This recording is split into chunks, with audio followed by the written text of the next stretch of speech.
Olá pessoal, bem-vindos a mais um episódio do Papo com o Investidor. E o nosso convidado de hoje é o meu amigo Daniel Reixa. Tudo bom, Daniel? Tudo bom? Tranquilo? Tá, beleza? Tudo ótimo. Bom te ter aqui. O Daniel é empresário, administrador de empresa, investidor, atua no ramo imobiliário, enfim, tem uma série de atividades aí que ele vai agora, no decorrer da conversa, trazer para nós da sua experiência e também da sua trajetória. Então, Daniel, vamos começar por aí. Como é que começou? Eu sei que tu tem formação em administração de empresa, com ênfase em análise de sistemas, né? Uhum. E tu começaste justamente com desenvolvimento de software, né? Tu falaste que foi um software para o mercado financeiro, inclusive. Exato.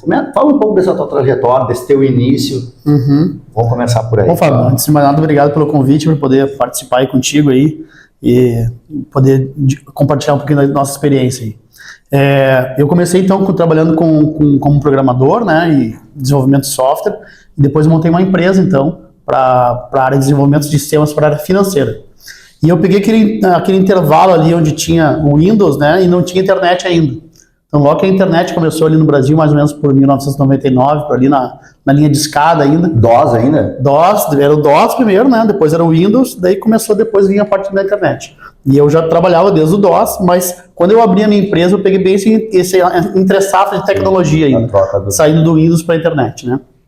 E daí a gente desenvolveu na época um sistema que fazia toda a parte de envio de documentação, que antigamente era feita por fax, né, talvez uns nem se lembrem do fax, mas antes era feito por telex, essas coisas assim. Mas então eu desenvolvi um software que ao invés da pessoa ter que mandar por fax os documentos, ela entrava na internet, ali digitava todas as informações e a empresa recebia o arquivo e fazia todo o processamento de forma muito mais rápida. Assim. Isso antes dos anos 2000? 99. A empresa foi aberta em 99. Né? E daí, a partir dali, a minha trajetória foi dentro dessa empresa. Eu tive 11 anos, eu sempre trabalhei com informática, né? E durante 11 anos eu tive essa empresa de informática em específico, desenvolvendo software para a área financeira. E daí depois criamos um RP de gestão, daí a coisa ela foi desenvolvendo, né? Daí no ano de 2010 ali, nasceu meu filho Davi, com síndrome de Down, e daí eu viajava muito, né? Eu tinha clientes do Brasil todo, eu tinha mais de 400 clientes do Brasil todo, daí viajava no Nordeste todo, São Paulo, enfim, era o Brasil todo que a gente viajava, e eu ficava pouquíssimo tempo aqui em Porto Alegre, né? Daí naquele momento ali eu dei uma repensada na minha vida e decidi que eu tinha que dedicar o tempo para ele.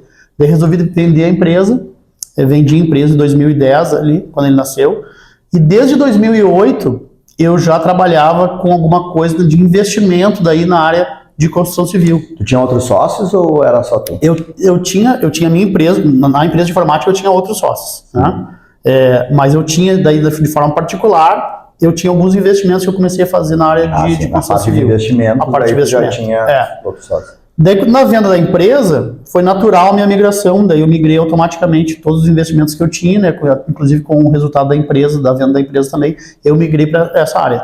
Nessa época, Minha Casa Minha Vida estava muito forte aqui no Brasil. 2008 que eu comecei a fazer isso, 2010 eu vendi a empresa, em 2008, então, eu comecei a investir nessa parte aí. Mas antes disso, tirando um pouquinho da parte profissional, assim, quando eu abri a empresa em 99, foi junto que eu comprei a minha primeira casa, porque eu pedi a rescisão da empresa que eu trabalhava antes e montei meu negócio. E daí eu comprei a minha casa. E a primeira casa que eu comprei para uso próprio, para moradia, que não foi investimento, foi através do consórcio. E foi nesse momento que eu tive contato com o mundo dos consórcios, que até então eu não conhecia, né? Eu fui verificar o que era mais barato para mim, eu não tinha todo o dinheiro na época, né? O que era mais em conta para mim fazer o financiamento bancário ou consórcio, e o consórcio foi muito mais barato. Então, como eu tinha um valor inicial, comprei a carta de crédito, dei o lance, contemplei, e daí consegui comprar o meu primeiro imóvel sem investimento para moradia mesmo, foi através de consórcio. A tua primeira experiência com consórcio não foi em investimento? Não foi investimento, foi para uso pessoal. Para moradia. E a gente tem, é interessante isso, porque inicialmente o consórcio era basicamente para aquisição do bem, né? Principalmente veículo. Né? Sim. E justamente comprasse ainda antes dos anos 2000, que aqui era muito pouco conhecido o consórcio de imóveis ainda, inclusive. Né? Ainda exatamente. Tinha um certo preconceito. Virou um pouco a chave, um tempo para cá, se utiliza muito consórcio para investimento, que tu também vai falar um pouco sobre como é que tu utiliza o consórcio para investimento. Mas a tua primeira aquisição foi justamente para aquisição do bem. Perfeito. Então tu vê que tu faz a utilização do consórcio de todas as formas. A gente tenta diversificar, né? Então, vamos voltar ali um pouco, Daniel. Tu falasse que tu começaste com a tua empresa de software, e daí, no momento que nasceu o Davi, tu te dedicaste mais à família. Quanto é importante isso, né? Até para a gente poder, eu também passei por uma situação parecida, como é importante a gente se dedicar à família até para poder ter condições de trilhar o caminho profissional com mais tranquilidade e ser mais completo, vamos dizer assim, né? Acho que a gente não seria completo se a gente não tivesse... Porque normalmente a gente que trabalha bastante tem dificuldade de conciliar, né, esse tempo, família e o trabalho, né? É importante. Eu acho que equilíbrio, essa área é muito importante, né? Principalmente quando a gente é mais jovem, assim, e a gente não tem condição financeira, né? A gente veio numa família mais humilde, mais simples. A necessidade que a gente tem, né? Até de ter uma segurança, assim, né? Tipo, a minha primeira casa eu fui comprar com 20 e poucos anos ali, né? O que foi rápido até, exatamente porque a empresa me proporcionava isso, né? Mas a partir do momento que a gente entende que existem outras prioridades, que o trabalho é importante, tem seu papel, mas no final da vida o que vale mesmo são as pessoas que te amam e que tu ama elas, que estão ali contigo, né? Então essa questão de dedicar tempo para aquelas pessoas que estão junto com a gente, seja a família de sangue, né? Ou a família, os amigos que estão mais próximos, aqueles que estão junto com a gente nos momentos ruins mesmo, né? Quando a gente precisa, eu acho que é bem importante a gente enfatizar isso.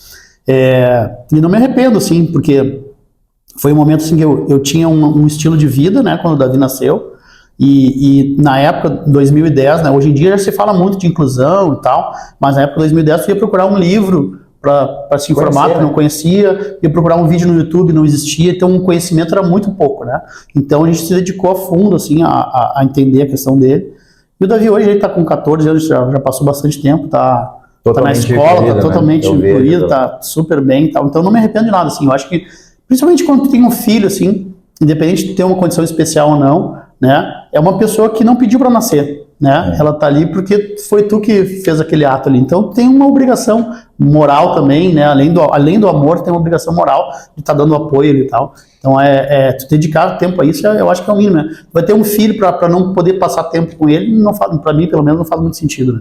E o quanto é importante isso, né, não sei a relação que tu tinhas com teu pai, vamos dizer assim, mãe, mas o quanto é importante, porque isso é o que perpetua, né, essa relação, é isso mesmo. Até na formação do caráter.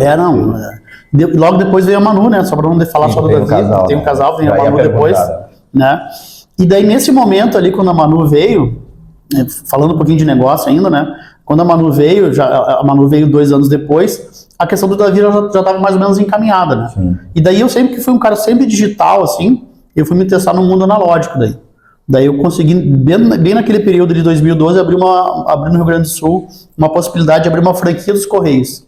Então eu sempre trabalhava com internet, trabalhava com coisa digital, fui me testar numa outra área, que é a área analógica dos Correios. Daí eu entrei numa franquia dos Correios, participei da licitação, ganhei, foi o único do Rio Grande do Sul novo que ganhou, que era uma licitação que acontecia de 20 anos. E daí me testei no mercado analógico também, e daí acabei depois vendendo a franquia e tal, porque era uma situação que também foi mais pra frente, fiquei 4 anos com ela, mas sempre nesse meio, Fábio, eu sempre investi no mercado imobiliário e sempre atuei com consórcios, né? Como é que basicamente eu trabalho com consórcios hoje? Basicamente de 2 formas. Ou eu compro cotas, né? E vou contemplando elas. E se a contemplação ela é curta, num prazo menor, mais no início, eu acabo vendendo elas com ágio daí, né? E eu gosto daí de comprar poucas cartas, cartas de pequeno valor, e compro bastante cartas, né? Daí tu pulveriza bem. Crédito menor. Para poder somar, para ter mais chance de contemplação, enfim, né? Tem mais números de sorteio, né? Para revenda eu gosto de trabalhar assim. E dentro dessa experiência que eu já tive, sim, eu já tive casos que eu consegui ganhar 4% ao mês, né? Não é a regra normalmente tu ganha sempre mais do que 1, isso dificilmente, a não ser que tenha uma carta que demore muito tempo para contemplar, mas eu tive casos de contemplar com 4, 5% de resultado mensal, né? Tu sempre faz a comparação, tu deve ter uma planilha lá que tu acompanha os pagamentos das tuas parcelas e faz a comparação com os outros investimentos que tu tem. Exatamente, né? Então essa modalidade de tu comprar várias cartas pequenas de consórcio e contemplar elas e vender com ágio, eu acho que é uma estratégia bem legal. Desculpa. Não, continua. Então tu utiliza o consórcio para revenda da carta contemplada, né? Se contemplar no início, se ele contemplar mais adiante, vamos dizer, se demorar um pouco mais para contemplar, tu adquire o bem daí. Adquire o bem e daí faço com que a parcela, daí alugo o bem, e a parcela do aluguel paga a parcela do consórcio. Então, praticamente, não tem como tu perder dinheiro no consórcio, né? Tu ganha dinheiro no consórcio de qualquer forma. Porque, na pior das hipóteses, se acontecer de tu não ser contemplado, ser o último a ser contemplado, tem que ser muito azarado, mas pode acontecer, né? Tu receber teu dinheiro de volta no final corrigido. Né?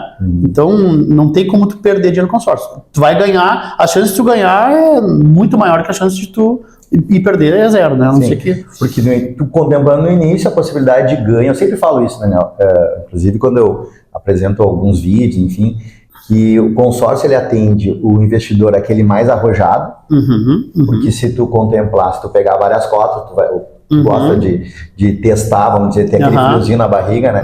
Pegar várias cotas, ele tem mais chance de contemplação. Se contemplar no início, ele tem a possibilidade de ganhar 300%, pagou uma parcela de contemplar. Sim. Né?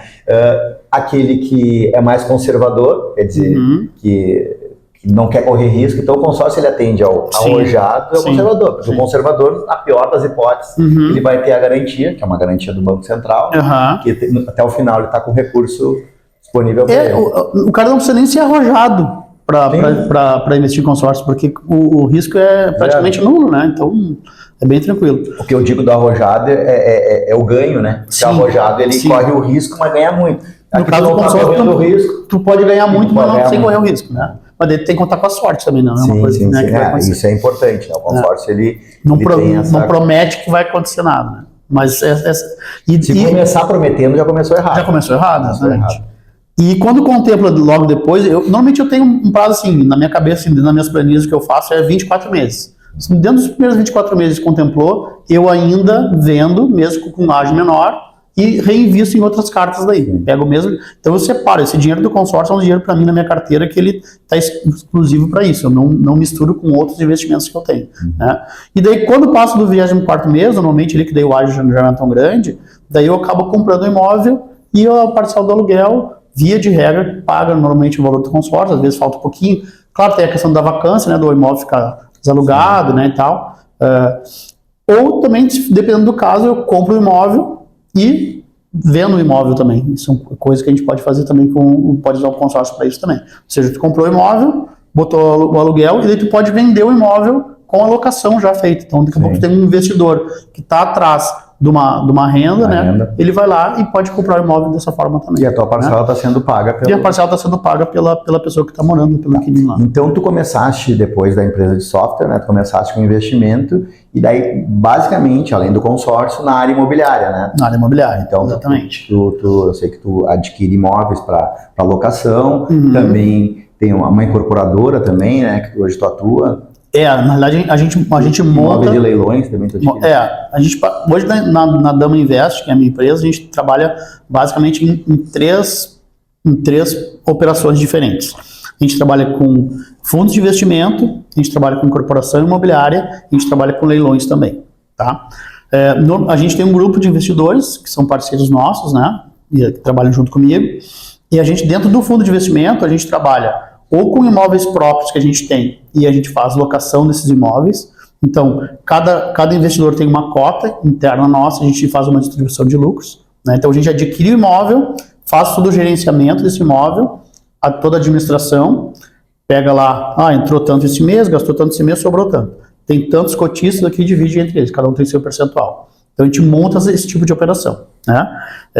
É como se fosse é diferente de eu pegar um fundo de investimento que está listado num banco, alguma coisa assim, que eu tenho que ir lá botar no banco, eu não tenho controle nenhum sobre aquilo que acontece. E vai pagar a taxa de administração. Vai pagar a taxa de administração igual. Então, a gente faz esse gerenciamento, né? E a gente tem tido resultados bastante positivos. Uma outra opção que a gente também trabalha na empresa é fazer a incorporação imobiliária. Então, a gente atua comprando terreno, que o consórcio pode ser utilizado para isso.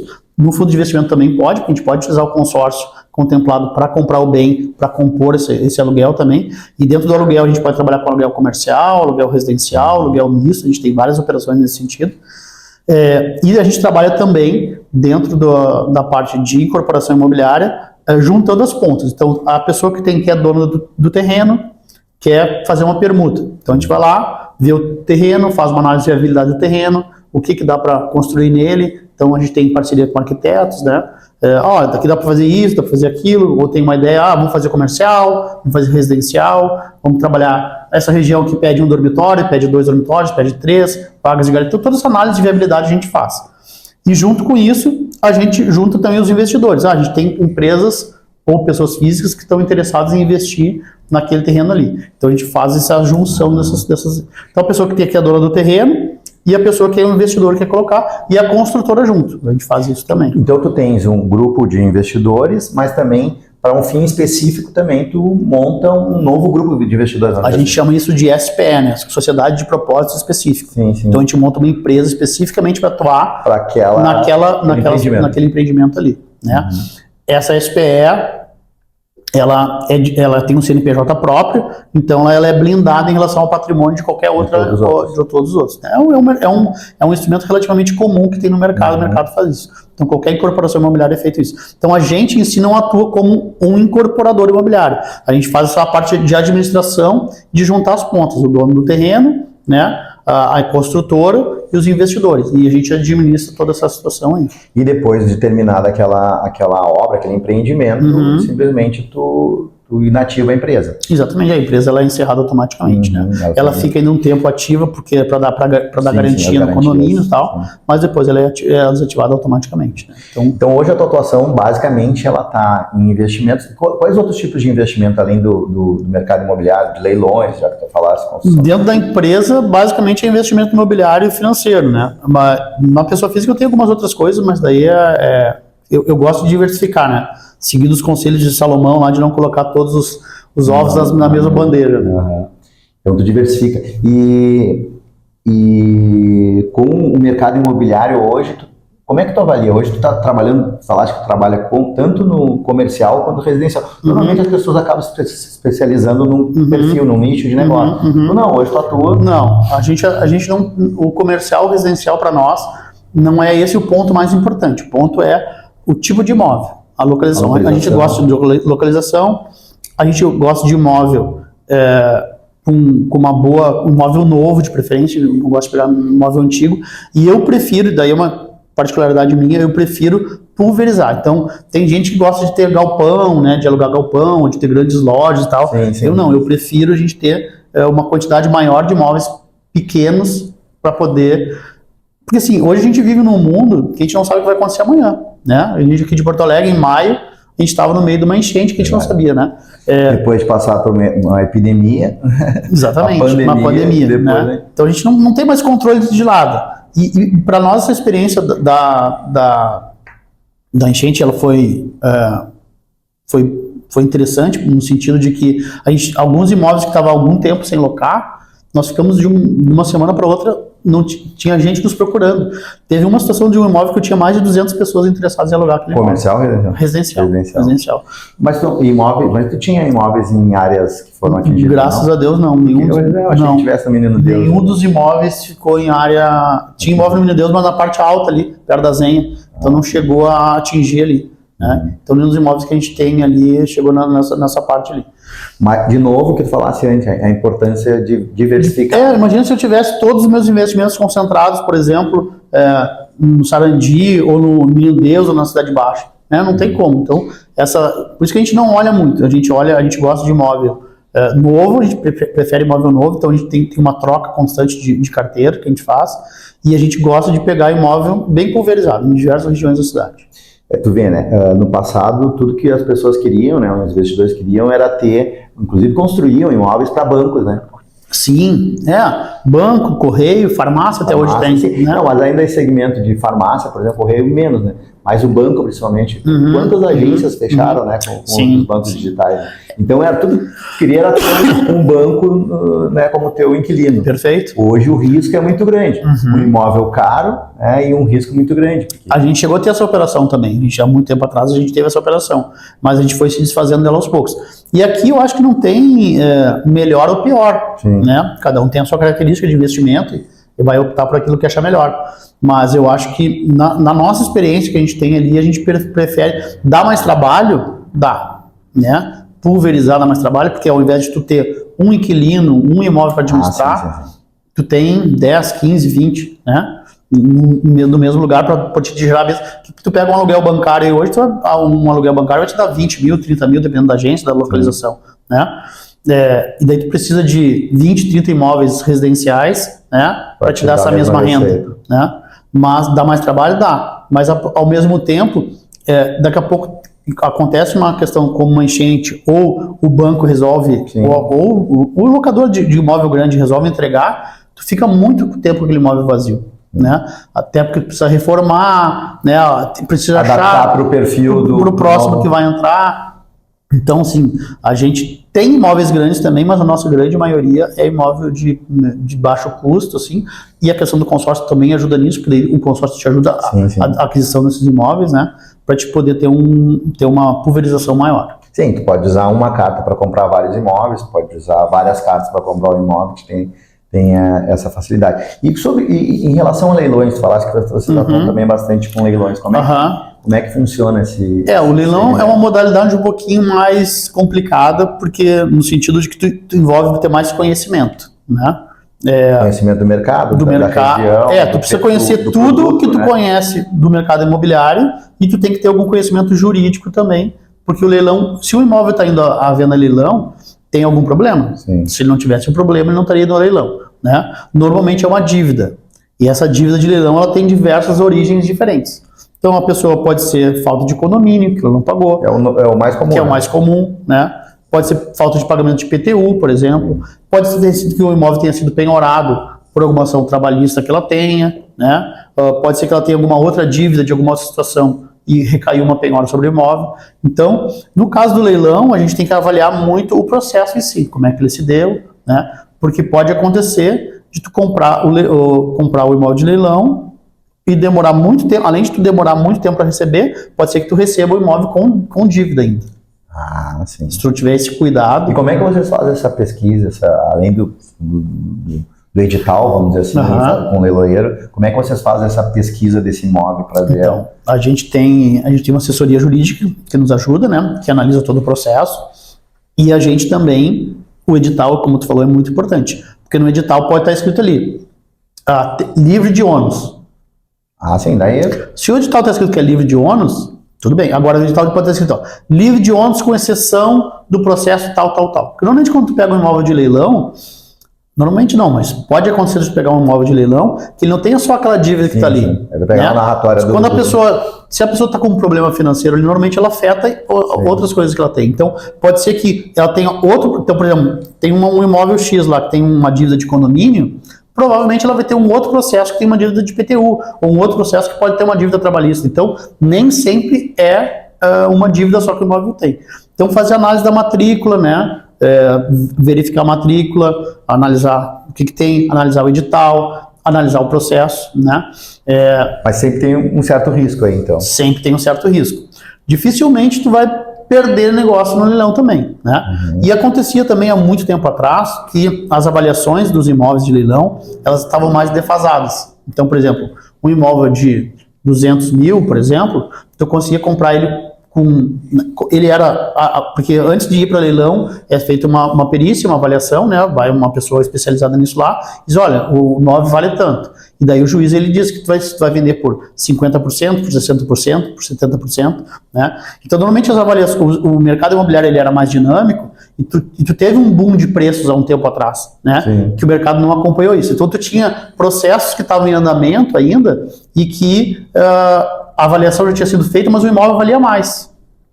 Por causa do tempo, pela morosidade da justiça. O tempo de avaliação. Entre a avaliação até chegar no leilão, então tu tinha esse intervalo aí. Hoje em dia isso já não acontece mais, porque os imóveis já faz alguns anos que os preços estão, de certa forma, estabilizados, assim, né? Então, como no leilão, e uma coisa que é importante no leilão é tu pensar assim, não, mas o imóvel vale 200, tu vai comprar por 100, tá tendo um resultado de 100% de lucro ou 50% de desconto, né? Nem sempre é assim, porque tu tem que pagar a comissão do leiloeiro, que tu tem que colocar, tu tem que pagar o ITBI, que é o imposto de transmissão, para passar o imóvel para o teu nome, isso é obrigatório, não tem como fugir disso. Tu tem que pagar o registro de imóveis.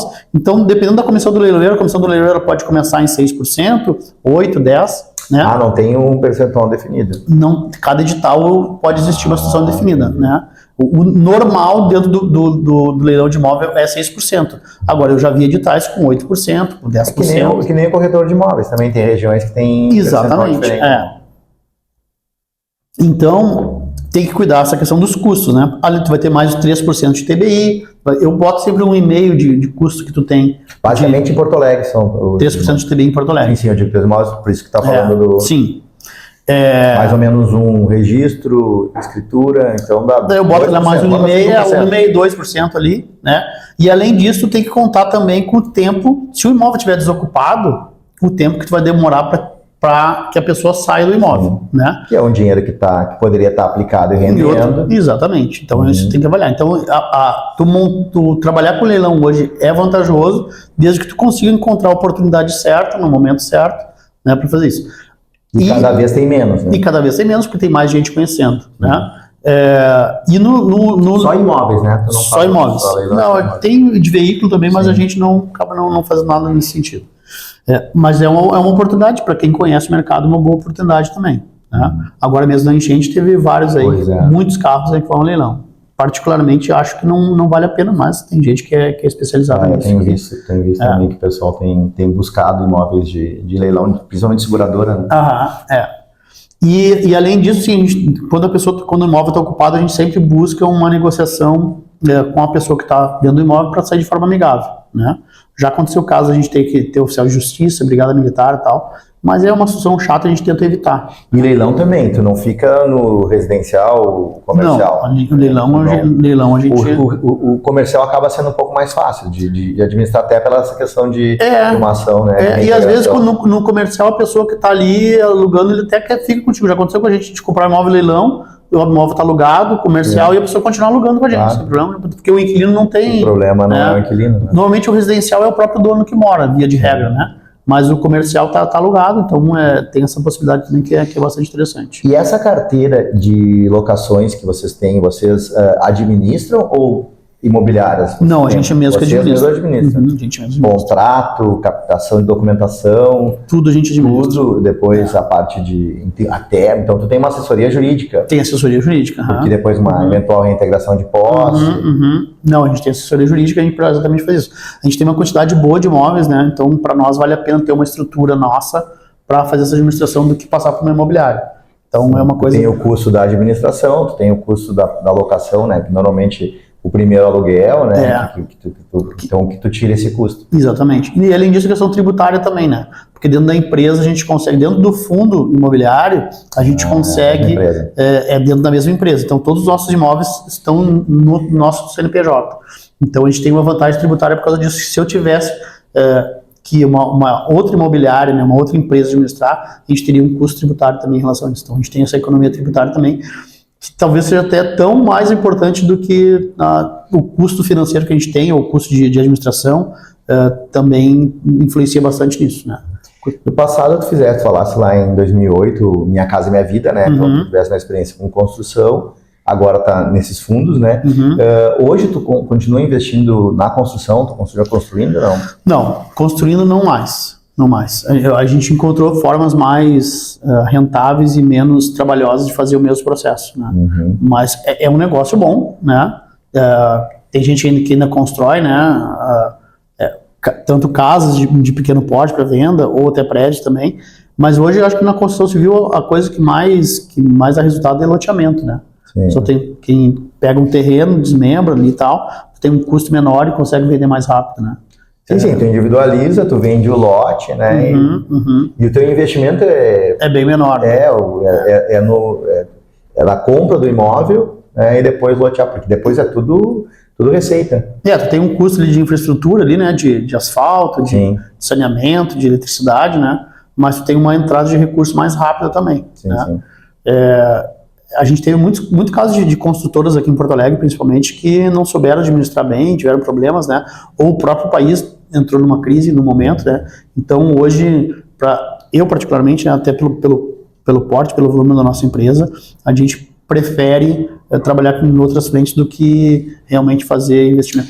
Já aconteceu muita gente comprar ou da gente investir com construtoras diretamente, né?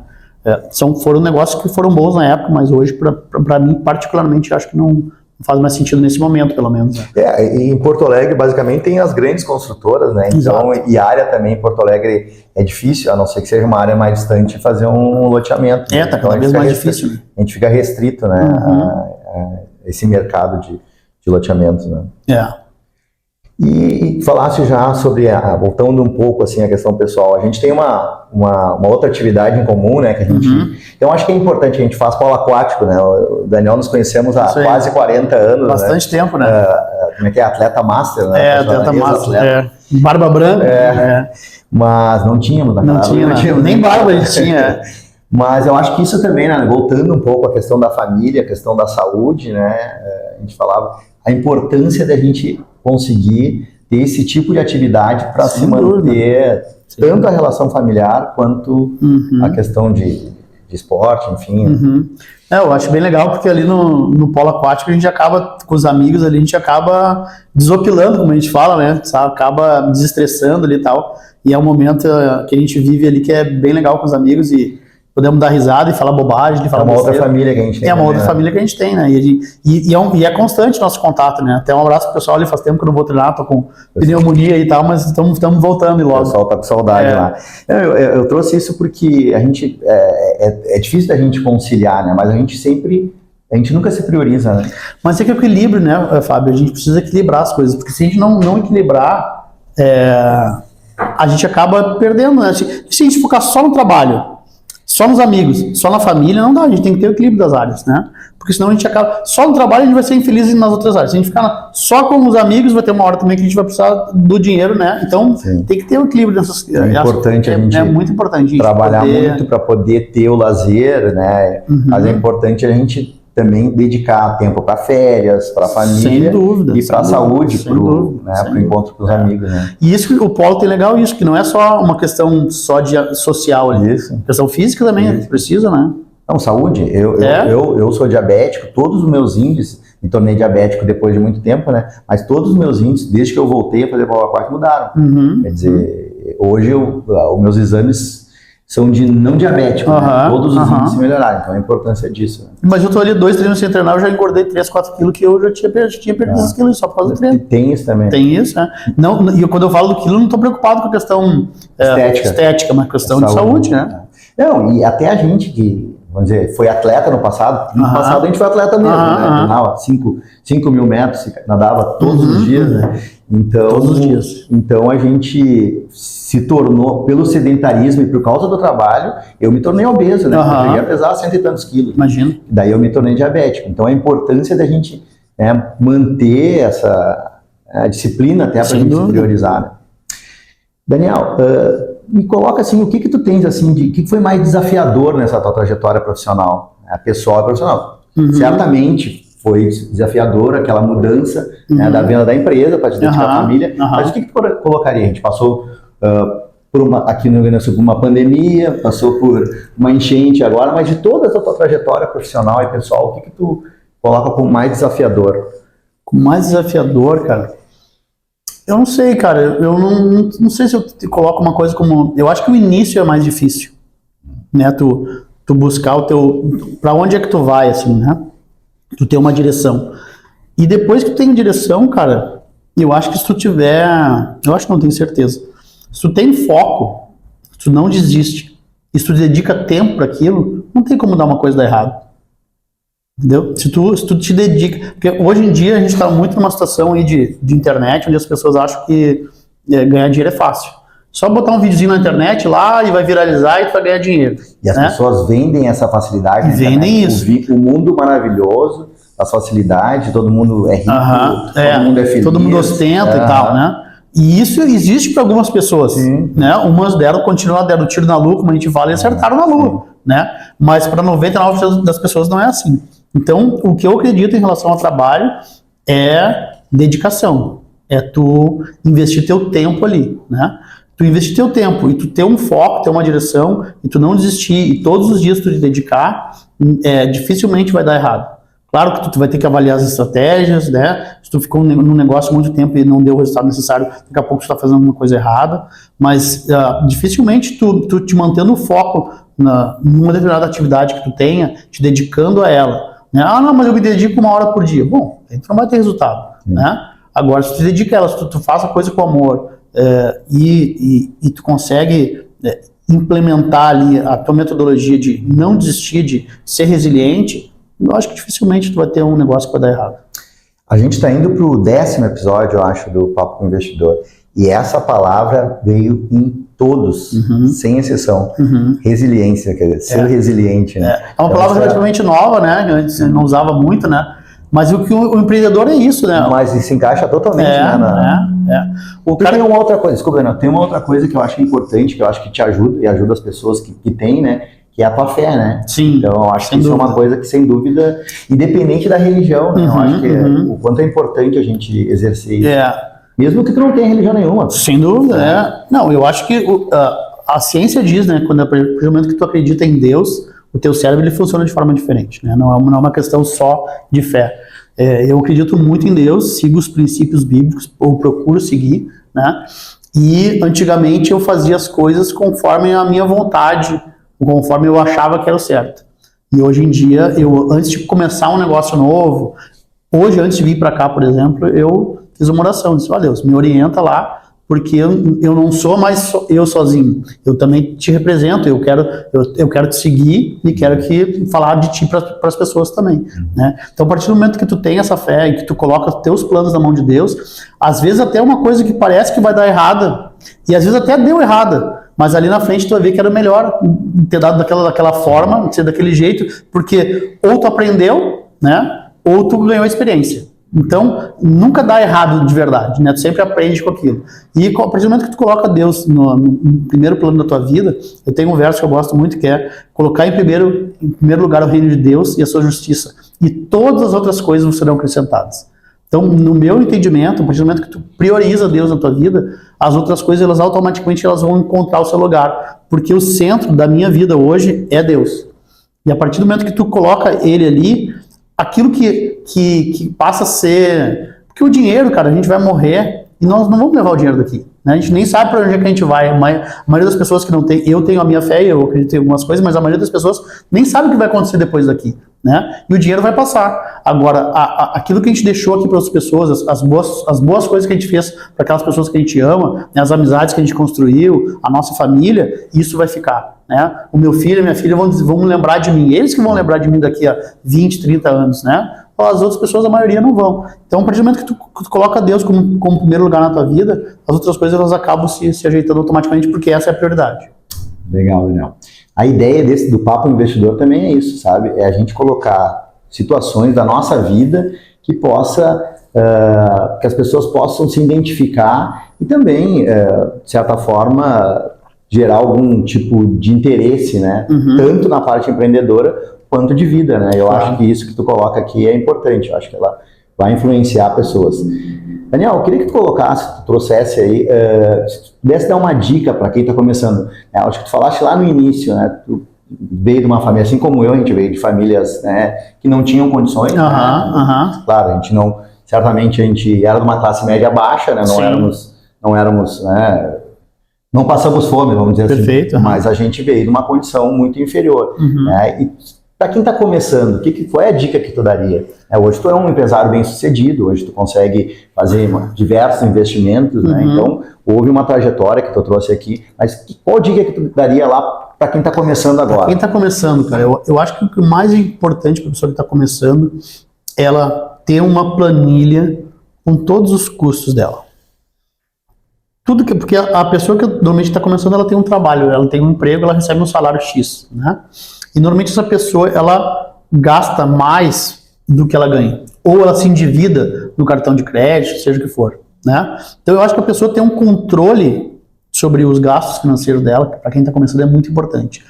E nessa planilha, além de gasto normal, de moradia, de alimentação, etc., tem que ter um mínimo de 10% de reserva. 10%. No mínimo dos mínimos. Né? Se a pessoa puder mais, 20%, 30% de reserva. Porque é essa reserva que vai te dar a chance de tu colocar e transformar essa reserva em investimento.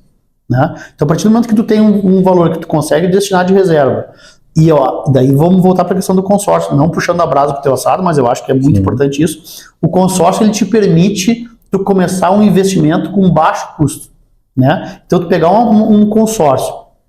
Então, eu, por exemplo, se eu ganhasse hoje meus 3, 4, 5 mil reais por mês, eu pegaria todos os meus custos ali, separaria no mínimo 10% de reserva financeira, colocaria numa renda fixa, num CDB, alguma coisa assim, e investiria o resto em consórcio. Compraria 1, 2, 3 cartas de crédito com parcelas pequenas que pudesse pagar e começaria a fazer esse giro. Cara, a pessoa, só com consórcio, a pessoa pode, em pouco tempo, em poucos anos, ela pode ter uma boa condição financeira se ela fizer simplesmente isso. Comprar o consórcio, contemplar o consórcio no sorteio, vender com ágio, e depois disso, caso não consiga vender com ágio, comprar um imóvel e alugar, e o aluguel pagar a prestação. Só essas duas situações, assim, para quem tem pouco dinheiro, tem pouco recurso num primeiro momento, já quem está começando a vida com seus 20 e poucos anos ali, daqui a 10, 20 anos a pessoa vai ter... É muito difícil a pessoa não ter R$1 milhão se ela seguir essa simples estratégia. Tu coloca aí da disciplina, porque tem 2 passos, né? Tu te educar financeiramente, né? Porque primeiro tu tem que saber quanto tu ganha e quanto tu gasta. Perfeito. 99% da população brasileira gasta mais do que ganha, né? Tem uma receita e gasta X mais, né? E o consórcio ajuda nessa disciplina, porque tu vai ter um boleto. Aquela pessoa que não consegue guardar... Eu já atendi procurador, juiz, uma procuradora uma vez me falou, Fábio, eu sei que eu ganho muito mais do que a maioria dos brasileiros, mas eu nunca consegui guardar dinheiro. Ou eu guardava dinheiro quando eu via, eu comprava uma viagem, um televisor. E hoje eu tô, na época, eu acho que era 300, 400 mil, né, que ela quitou o consórcio dela, até o final foi contemplada nos últimos lá, né? E eu não sei o que fazer com esse dinheiro. Eu já comprei meu imóvel, eu tenho imóvel na praia, eu não sei. Então, essa é uma pessoa que ganha, tem uma boa receita, e mesmo assim gastava tudo. Com uma parcela do consórcio, ela conseguiu juntar um dinheiro que ela nunca juntaria. Então, o consórcio também te permite, pagando teus boletinhos ali todo mês, ter essa disciplina financeira. O consórcio, ele é uma poupança forçada, melhor que um investimento como a poupança ou como o CDB, por exemplo. Porque no consórcio tu te força a guardar o dinheiro, porque, né, tem aquele boleto todo mês, como tu falou, e tu corre o risco de ganhar dinheiro ainda. Isso, né? É bem isso que eu falo. Ser contemplado e vender aquela carta, ou tu usar o dinheiro da carta para comprar o imóvel, para dar entrada no imóvel e o aluguel pagar a prestação. Então, só com essas simples 2 estratégias, a pessoa que tem 20 e poucos anos, se ela conseguir fazer isso, se ela, ao invés de gastar com coisas que são supérfluas, que naquele momento para ela até pode parecer importante, mas daqui a pouco tempo não vão ser mais, é difícil uma pessoa não... Vamos botar aí 10 anos, se a pessoa fizer isso de forma recorrente, é muito difícil ela não conseguir chegar no primeiro R$1 milhão dela. E daí o dinheiro começa a trabalhar para ela. Sim. Porque é uma bola de neve. Tu começa a fazer isso de forma devagar, pequena, e a coisa vai indo. Não deixa para fazer que nem a gente que começou a aprender isso mais velho, né? Mas a pessoa que começa nova, assim, com 20 e poucos anos, e ela faz essa simples estratégia aí, é muito tranquilo. E é pouco investimento e pouco risco. Sim. Assim. E só não vamos confundir a questão do consórcio com o fundo de reserva, né? Sim. Fundo de reserva é para te ter uma emergência. Teve algum problema de saúde na família, né? Isso é um dinheiro que tu não mexe. Esses 10% no mínimo do fundo de reserva, que eu considero 10% no mínimo, é tu ter um valor num CDB da vida, lá numa coisa que tu possa resgatar para uma emergência. Não é para gastar em viagem, não é para gastar em férias, nada disso. É fundo de reserva. Deu um problema no carro, né?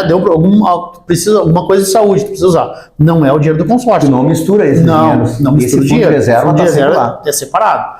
Até porque o consórcio, ele não, apesar de ser um ótimo investimento, ele não é um investimento líquido. Né? Não tem liquidez. Tu não pode, tá, mas paguei, sei lá, 10 prestações de R$1.000 no meu consórcio, preciso dos 10 mil. Não vai ter naquele momento. Então tem que saber que aquele dinheiro ali, ele vai voltar para ti no longo prazo. O que é bom porque ele te educa financeiramente. Né? Então tu é obrigado a ter aquele valor ali, é uma poupança forçada que tem muito resultado. E o teu fundo de reserva são para emergência. E mais o teu lazer, que é importante. Né? Então, a ideia desse programa, Daniel, é isso, é influenciar. A gente tem a pretensão de influenciar positivamente as pessoas. Eu acho que aqui tu deste várias dicas, né? Eu acho que a questão familiar, essa questão da disciplina, como começar. Eu acho que as pessoas têm essa dificuldade, às vezes achar que ganha pouco, né? Não vai poder, tem que primeiro se organizar, saber quanto é que ganha, quanto é que gasta e sempre reservar uma pequena parte. E ali pode ser no cafezinho, aquele que tu gasta mais, um churrasco no final de semana, não vai deixar de fazer o churrasco, mas talvez faça com um custo menor, então tem várias formas. Tem. Né? Não, e tem outra questão, né? Não importa o valor, o patrimônio que a pessoa tem, se ela ganha R$1.000, se ela ganha 5 mil, se ela ganha 10 mil, porque a matemática ela não mente, é um percentual. Sim.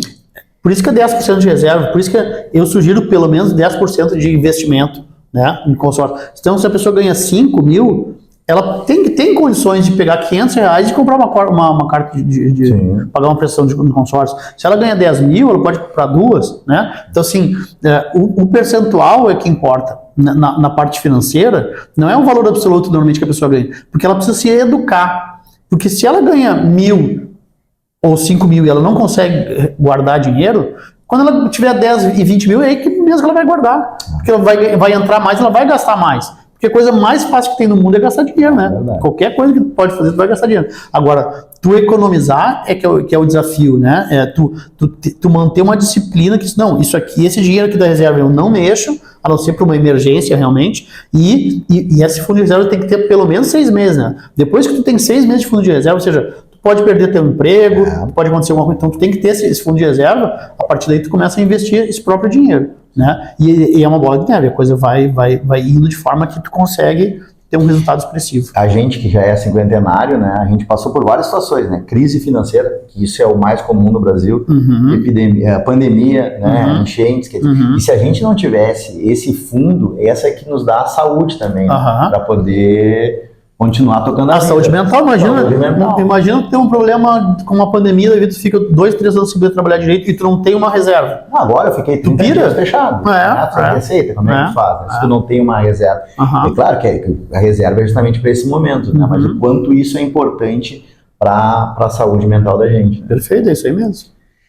Daniel, te agradeço, acho que deixou várias lições aí, várias dicas, foi muito bom, espero que tu tenha gostado. Gostei muito. Então, obrigado por ter participado de mais um Papo com Investidor.